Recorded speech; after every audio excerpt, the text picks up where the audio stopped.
আজকে যে বিষয় নিয়ে আলোচনা করছি বিষয়টা হচ্ছে খুবই উপকারিতা। কারণটা হচ্ছে কি, আপনাদের হাঁটু ব্যথা হচ্ছে এবং হাঁটুর ব্যথা আপনার আসছে, বা হাঁটু ব্যথা সামনের দিনে আরও ভয়ঙ্করভাবে আপনার হাঁটু ব্যথা নিয়ে আসছে। কারণ আপনি আপনার মা বা আপনার প্রতিবেশী সবাই হাঁটু ব্যথা নিয়ে ভুগছেন, এবং তার কারণটা কি সেই বিষয় নিয়ে আজ আলোচনা করছি। কারণটা কি, আপনি যদি আগে থেকে জেনে যান আপনার হাঁটু ব্যথা আসছে, তাহলে আপনি সেইভাবে কনসাস হবেন। অবশ্যই আমাদের সঙ্গে যোগাযোগ করবেন ডাক্তারের সঙ্গে, তারা আপনাকে হেল্প করবে। কি কি করলে এই হাঁটু ব্যথাগুলো চলে যাবে তারাও আপনাকে সাজেশান দেবে। তো সুতরাং একটাই কথা বলি, আজকের যে ভিডিওটা সেই ভিডিওটা দেখুন, আপনার কী করে হাঁটু ব্যথা আসছে ইন ফিউচার, ভবিষ্যতে আসছে এবং সেটা মারাত্মক পরিমাণে আসছে, সেই বিষয়ে সচেতন হন। আর আমার হোয়াটসঅ্যাপ নাম্বার দিয়েছি, কোনো অসুবিধা হলে আমাকে অবশ্যই জানাবেন। একটাই কথা বলি, সাবস্ক্রাইব করতে ভুলবেন না, বেল আইকন টিপতে ভুলবেন না, সবাই কিন্তু শেয়ার করতে ভুলবেন না। কারণ কি, সাবস্ক্রাইব করার সঙ্গে সঙ্গে আমার যে নাম্বার পাবেন, আমাকে ফোন করলে আমাকে পাবেন। তো সুতরাং সাবস্ক্রাইব অবশ্যই করবেন। আর দেখুন ভিডিওটা শেষ পর্যন্ত, হাঁটু ব্যথা আপনার আসছে কি দেখে আপনি বুঝবেন। দেখুন ভিডিওটা শেষ পর্যন্ত।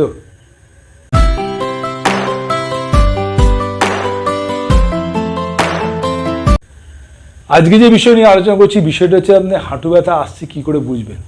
আমি যে সাইনগুলো বলবো সেগুলো যদি আপনি মাথার মধ্যে ঢোকাতে পারেন তাহলে জানবেন আপনার হাঁটু ব্যথা কিন্তু আসছে। প্রথমত আপনাকে মাথায় রাখতে হবে আপনার বয়স বাড়ছে। বয়স্ক লোকেদের আমি যেরকম বলি যে আফটার 30-35 বছর বয়স থেকে আমরা বুড়ো হতে শুরু করি, তো সেই সময় আপনি অ্যালার্ট থাকবেন আপনার হাঁটু ব্যথার টেন্ডেন্সি আসছে, 1 নম্বর। দ্বিতীয় নম্বর হচ্ছে যে আপনার ওজন কত আছে সেটা মাথায় রাখবেন। প্রত্যেক ইঞ্চিতে আপনাদের মাথায় রাখতে হবে, যদি 50 বছরের নিচে হয় মহিলাদের ক্ষেত্রে প্রত্যেক ইঞ্চিতে আপনার ওজন হবে 1 কিলো। যদি 50 বছরের নিচে থাকে এবং সেটা যদি 50 বছরে টপকে যায় মহিলাদের ক্ষেত্রে প্রতি ইঞ্চিতে হবে 900 গ্রাম বা তার নিচে। তাহলে ইকুয়েশন বুঝে গেলেন, 50 বছরের নিচে হবে প্রতি ইঞ্চিতে 1 কিলো, 50 গ্রামের পরে হবে প্রতি ইঞ্চিতে 900 গ্রাম আর তার নিচে। এই সিস্টেমটা ফলো করলে আপনার হাঁটু ব্যথা অনেকটা পরিমাণে কমে যাবে। পুরুষদের ক্ষেত্রে কী হবে, প্রতি ইঞ্চিতে 1 কিলো থেকে 1 কিলো 100, প্রতি ইঞ্চিতে বিলো 50, 50 বছরের নিচে 50 বছরের পরে সেটা ইঞ্চিতে 1 কিলো বা 1 কিলো থেকে একটু কম।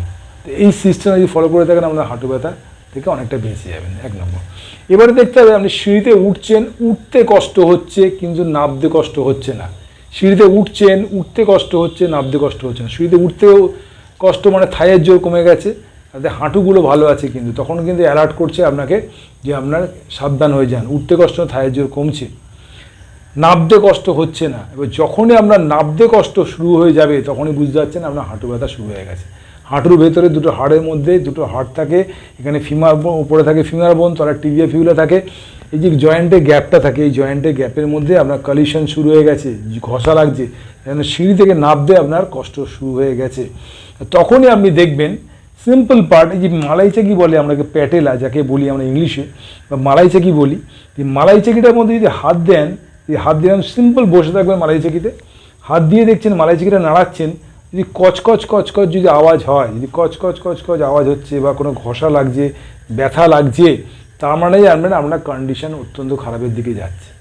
আবারও বলছি, প্রত্যেক মহিলা এবং গুরুজনদের যদি দেখেন আপনার হাঁটুর মধ্যে এই মালাই চাকিটা যখন আপনি নিচের দিকে প্রেস করছেন, ওপর নিচে পাশের দিকে যখনই প্রেস করছেন, যখন দেখছেন কোনো কচকচ কচকচ বা ঘষা লাগছে, তার মানে জানবেন আপনার কন্ডিশন খারাপের দিকে আসছে। তার কারণটা কি, ঘষা লাগা মানে প্যাটেলার তলাগুলো রাফ, একটা স্মুথ সারফেস থাকে, কার্টলেজ থাকে, সেই কার্টলেজগুলো যখন ক্ষয়ে যাবে তখনই কিন্তু এই ঘষাগুলো লাগবে, এই ঘষাগুলো লাগবে। আমি দুটো পায়েতেই দেখাই, এই দুটো পায়ের ক্ষেত্রেই আপনি দুটো পায়ে ট্রাই করবেন, মালাই চাকিটা উপর নিচ করবেন এবং পাশের দিকে মুখ করবেন। যদি ঘষা লাগছে তখনই দেখবেন আপনার ক্ষয় শুরু হয়ে গেছে, তখনই আপনার অস্টিও আর্থারাইটিস আপনার শরীরের মধ্যে বাসা বেঁধেছে, হাড়গুলো ক্ষয়ছে এবং হাঁটু ব্যথা আপনার শুরু হয়ে গেছে। তখনই দেখবেন সিঁড়িতে উঠতে কষ্ট হচ্ছে, সেটা তো হচ্ছে, সঙ্গে সঙ্গে নামতেও কষ্ট হচ্ছে। যখনই নামতে কষ্ট হচ্ছে তখনই আপনার হাঁটুগুলো ক্ষয়ছে। এই ছোট্ট অ্যালার্টনেস আমি করে দিলাম। আর তার সঙ্গে সঙ্গে মাথায় রাখতে হবে সবসময় বসে বসে থাই শক্ত করা ছাড়া, যত বেশি থাইয়ের জোর বাড়াবেন তত আপনি কিন্তু ভালো থাকবেন। আর একটাই ছোট্ট উদাহরণ দিয়ে, আমরা ইতিহাসে পড়েছি ভীম দুর্যোধনকে কোথায় মেরেছিল সেটা জানেন নিশ্চয়ই। কোথায় মেরেছিল? উড়ুতে বা জাঙ্গে, এইখানে মেরেছিল। তাহলে দুর্যোধনও বড় পালোয়ান, দুর্যোধনও কিন্তু পরাস্ত হয়েছিল। তার কারণটা কি, সেটা যদি আমি সায়েন্সের মধ্যে ফেলি, বিজ্ঞানে ফেলি, তাহলে থাইয়ের জোর কমে গেলে আপনিও কিন্তু দুর্বল হয়ে যাবেন। তাহলে আরেকটা কথা বলে দিই, হাঁটুর মধ্যে দুটো হাঁটু যদি নিচের দিকে চাপেন, যদি হাত গলে যায়, তার মানে আপনার কন্ডিশন অত্যন্ত খারাপের দিকে যাচ্ছে। যে কোনো একটা হাঁটু দিয়ে হাত গলে যাচ্ছে, এটা ধরুন ভালো, ডান পায়ের হাঁটুর মধ্যে হাত গলে যাচ্ছে, তার মানে কন্ডিশন খারাপ। হয়তো ডান পাড়া ঠিক আছে, বাঁ পায়ের হাঁটুর মধ্যে হাত গলে যাচ্ছে, তার মানে কন্ডিশন খারাপ। আর যে হাঁটুর তলায় হাত গলে যাচ্ছে সেই থাইটা কিন্তু নরম, যে হাঁটুর তলায় হাত গলে যাচ্ছে সেই থাই তুলনামূলক নরম। কারণ দুটো থাই যদি শক্ত করে থাকেন, ধরুন এই হাঁটুর তলায় আমার হাত গলে যাচ্ছে, তখন এই থাইটা নরম। যদি দেখছেন ডান হাঁটুর তলায় হাত গলে যাচ্ছে, তাহলে দেখবেন এই থাইটা নরম। তো এই ছোট্ট ছোট্ট টিপসগুলো বললাম, তার সঙ্গে সঙ্গে কোয়াড্রিসেপসের ব্যায়াম করবেন, ওজন সম্বন্ধে সচেতন হয়ে যান। আর তার সঙ্গে একটাই কথা বলি, ক্যালসিয়ামের জন্য প্রতিদিন আপনাকে 1 চামচ করে সাদা তিল খান, যেটা দুধের থেকে বেশি উপকারী, ক্যালসিয়াম বেশি থাকে, 8 গুণ বেশি ক্যালসিয়াম থাকে সাদা তিলের মধ্যে। এবং তার সঙ্গে সঙ্গে রেগুলার ওয়াইজ ব্যায়াম করবেন, পিছন দিকে হাঁটবেন যাতে গ্লুটস মাসেল, পিছনে ব্যাক মাসেলগুলো শক্তপোক্ত হয়। আর একটাই কথা বলি, ওজন সম্বন্ধে সচেতন হয়ে যান, ঘুম ভালো হয়। লেগস ফুড খাওয়া বন্ধ করুন, যখনই হাঁটু ব্যথা হবে লেগস ফুড মানে দুধ, ডিম, মাংসগুলো খাওয়া বন্ধ করুন। শরীরে ডাইজেস্ট করতে অসুবিধা হয় এবং তারা কিন্তু আপনার শরীরের মধ্যে হজম প্রক্রিয়া ব্যাহত হয়, ঘুমের সমস্যা দেখা দেয়, পেট পরিষ্কার হয় না, এগুলো দেখা দেয়। বয়স আপনার 50, আপনি হিন্দু শাস্ত্রে যদি ধরে থাকেন, আপনি বানপ্রস্থের দিকে চলে গেছেন, তখন কিন্তু বনবাসে যেগুলো খাওয়া যায়, ফল খাওয়া যায়, নর্মালি সিদ্ধ করে খাওয়া যায়, সেরকমভাবে আপনি খাওয়ার চেষ্টা করুন। জীবনটাকে পাল্টে ফেলুন, আর্থারাইটিস আপনার কমে যাবে, আমি গ্যারান্টির সঙ্গে বলেছি। আমার প্রচুর পেশেন্ট আছে, তারা এই কথাগুলো বলেছে যে আমি যখনই খাবারটা পাল্টে দিয়েছি, হজম প্রক্রিয়া যখন আমার ভালো মতো হচ্ছে, গ্যাস অ্যাসিডিটির সমস্যা কমে গেলে হাঁটু ব্যথাগুলো আপনার কমে যাচ্ছে, কোমর ব্যথাগুলো আমার কমে গেছে, ওজনও আপনার কমে গেছে। এবং আপনি আপনার 50 বছর টপকে আমি 60 বছর চলে গেছেন, ইয়ং বয়সের মধ্যে মাছ, মাংস, ডিম, দুধ যা পাচ্ছেন খাচ্ছেন, তাদের হজম করতে আপনার অসুবিধা হচ্ছে।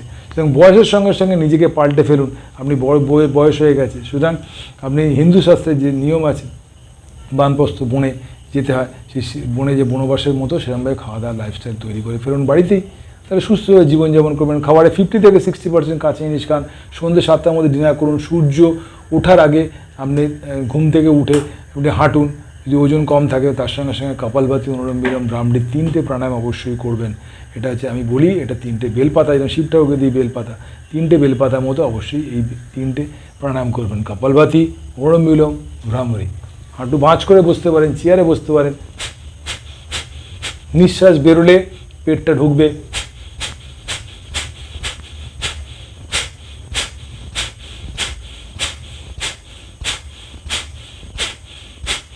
এটা গেল। এটা ধরুন 200 থেকে 300 বার করতে পারেন। প্রতি সেকেন্ডে যদি একবার করে হয়, তাহলে 60 সেকেন্ডে আপনি 60 বার করছেন, 5 মিনিট করলে 300 সেকেন্ডে 300 বার করছেন। এটা কপালভাতি গেল। অনুলোম বিলোম করবেন, চন্দ্রনাড়ি, সূর্যনাড়ি,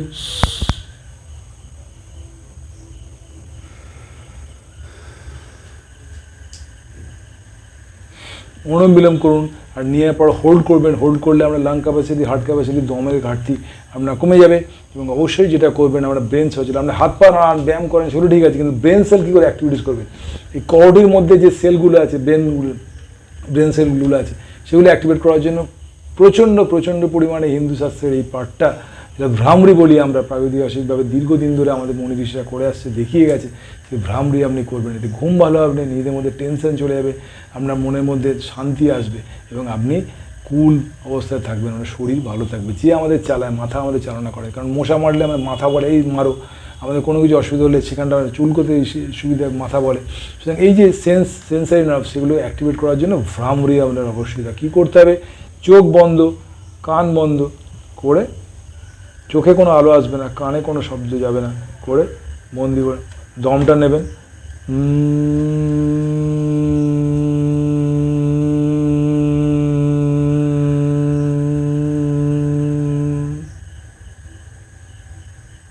দমটা ছাড়লেন। আমি ছোট্ট একটু করে দেখিয়ে দিলাম, সেগুলোই করলেন। আর এটা করলে কিন্তু ভ্রামরি করলে যদি মাথা ঝিমঝিম করে, তার মানে পারফেক্টলি করছেন। আবার বলছি, ভ্রামরি করলে যদি মাথা ঝিমঝিম করে, চোখটা অন্ধকার করে, তার মানে পারফেক্টলি ভ্রামরি করছেন। এই ছোট্ট টিপসগুলো বললাম, হাঁটু ব্যথা কী করে কমবে, হাঁটু ব্যথা কী কী সিমটম, সেগুলো সব জানতে পারলেন। আর পুরো শরীর কী করে সুস্থ থাকবেন, দীর্ঘদিন কী করে বেঁচে থাকবেন সুস্থভাবে, সেই টিপসগুলো আমি বলে দিলাম। কী করে ওজন কী করে কমাবেন সেটাও আমি বলে দিলাম। ভালো থাকুন, সুস্থ থাকুন। একটাই কথা বলি, আমার হোয়াটসঅ্যাপ নাম্বার আছে, কোনো অসুবিধা হলে আমাকে হোয়াটসঅ্যাপে জানাবেন, আমি আপনাকে হেল্প করবো। কারণ হোয়াটসঅ্যাপ দিয়েছে এই কারণের জন্য, আপনাকে ফোন করতে পারেন, কমেন্টস করতে পারেন, তার উত্তর আমি দেবো। আর সাবস্ক্রাইব করতে ভুলবেন না, বেল আইকন টিপতে ভুলবেন না, সবাই কিন্তু শেয়ার করতে বলবেন না, কারণ আমি হোয়াটসঅ্যাপে যে নাম্বার দিয়েছি তাতে ফোন করলে আমি ধরি। এবং অবশ্যই চ্যানেলটাকে সাবস্ক্রাইব করে রাখবেন, প্রচুর ভিডিও আছে, যে কোনো রিলেটেড ভিডিও আপনি দেখতে পাবেন, ফিজিক্যাল রিলেটেড যে কোনো সাবজেক্ট হতে পারে, আপনি এর মধ্যে পাবেন। সবাই কিন্তু শেয়ার করবেন, এটা আমার রিকোয়েস্ট থাকলো, আর নিজেও সাবস্ক্রাইব করে নেবেন। ভালো থাকুন, সুস্থ থাকুন, ভগবানের কাছে এই প্রার্থনা করি। নমস্কার।